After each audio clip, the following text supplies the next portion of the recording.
Terpujilah Kristus Tuhan, Raja mulia dan sekarang juga demikianlah firman Allah. Berbaliklah kepadaku dengan segenap hatimu, sebab aku ini pengasih dan penyayang. Terpujilah Kristus Tuhan, Raja mulia dan kekal.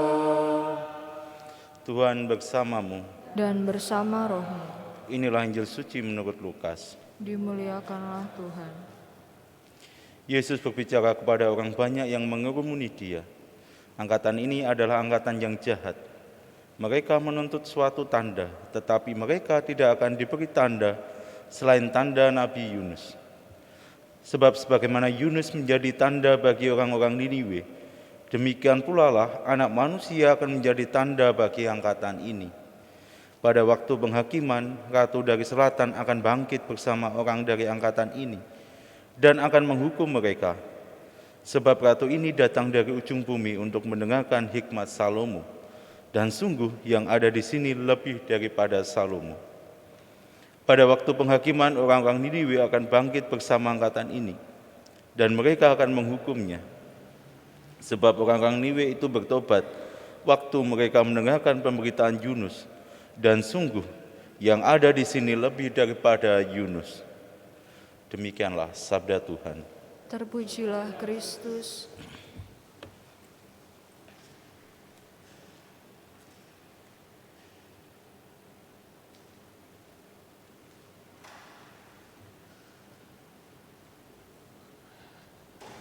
Saudara-saudari, Tuhan Yesus menyebut angkatan ini adalah angkatan yang jahat. Mereka menuntut suatu tanda. Menuntut tanda berarti minta suatu dasar untuk percaya. Maka kalau hal ini diminta kepada Tuhan Yesus, berarti mereka menanyakan kepada Tuhan Yesus dasar supaya mereka bisa percaya kepadanya. Dan tanda yang diminta biasanya perbuatan besar yang menunjukkan kuasa seseorang. Hal ini seperti yang dilakukan Musa ketika di Mesir dan juga di padang gurun membuat tanda-tanda besar. Demikian juga yang dilakukan oleh Elia ketika berada di atas gunung Karmel yang melawan para imam Baal. Tanda seperti inilah yang diminta orang-orang kepada Tuhan Yesus. Sebelumnya sebenarnya orang-orang Farisi minta tanda kepada Tuhan Yesus dalam perikop sebelumnya bab 11 ayat 16. Mereka minta tanda untuk mencobai Tuhan Yesus. Ini menunjukkan mereka tidak percaya dan menolak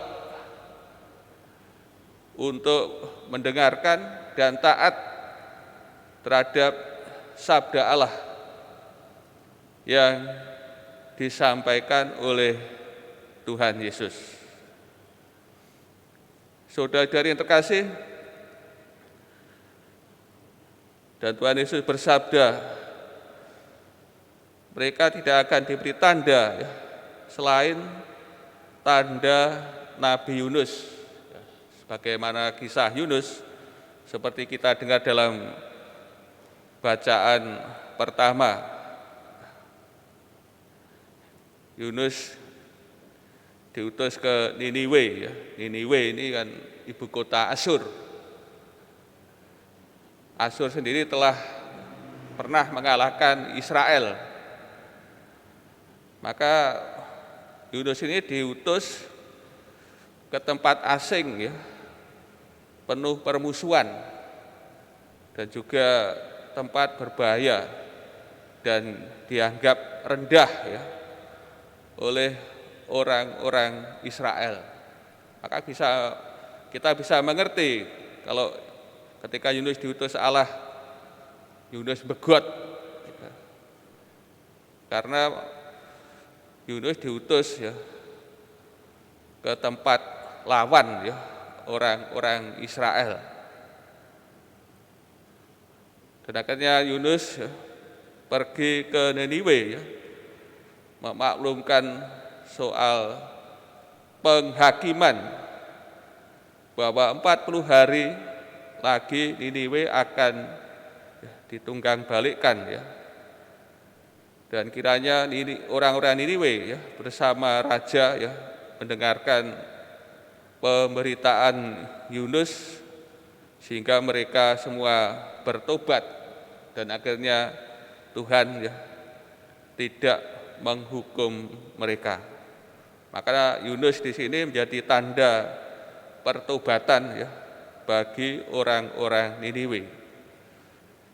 Mengenai ratu dari selatan, Ratu Seba, yang menempuh perjalanan, ya, ke tempat orang beriman, ya, Salomo.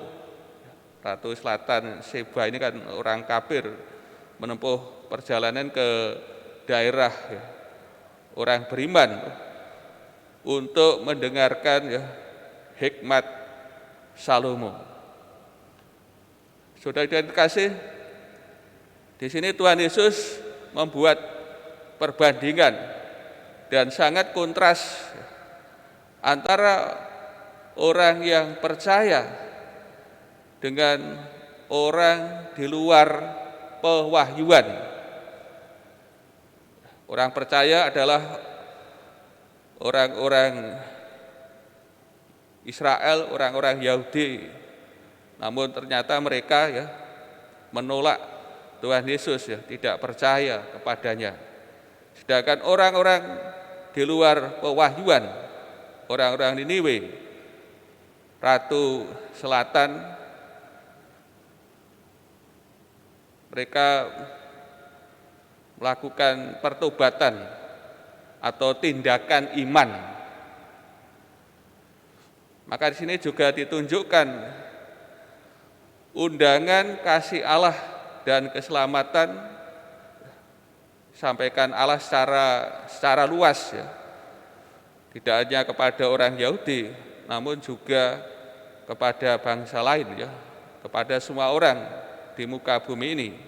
Dan juga nampak tanggapan, ya, orang-orang Niniwe, Ratu Selatan juga, ya, menanggapi akan kasih Allah dan keselamatan yang ditawarkan oleh Allah kepada umat manusia. Dan akhirnya sudah dikasih pada waktu penghakiman, ya, Yunus dan orang-orang Niniwe dan juga Ratu Selatan yang menempuh perjalanan ke tempat Salomo akan menghakimi mereka yang menolak Tuhan Yesus, yang tidak percaya kepadanya. Ya, kiranya melalui sabda Tuhan ini kita ditunjukkan bagaimana orang-orang Niniwe yang bertobat ketika mendengar pemberitaan Yunus, dan juga Ratu Selatan menempuh perjalanan ke tempat orang beriman. Maka kiranya masa Prapaskah ya menjadi kesempatan yang indah, yang baik bagi kita untuk bertobat, berbalik kepada Allah, karena ya kasih-Nya, rahmat-Nya yang besar, yang senantiasa ditawarkan ya kepada kita.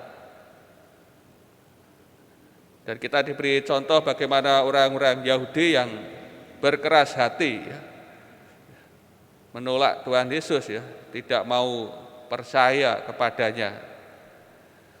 Ini kita diberi contoh ya dalam masa Prapaskah ini, sikap ketegaran hati ya, sebagaimana orang-orang Yahudi yang menuntut tanda kepada Tuhan Yesus.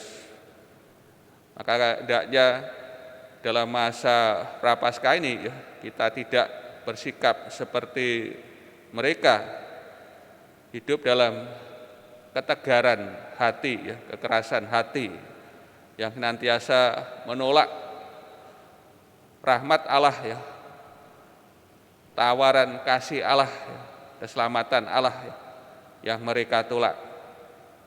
Hendaknya kita senantiasa datang kepada Tuhan untuk menerima ya rahmat-Nya, belas kasih-Nya yang senantiasa ditawarkan ya kepada kita umat-Nya.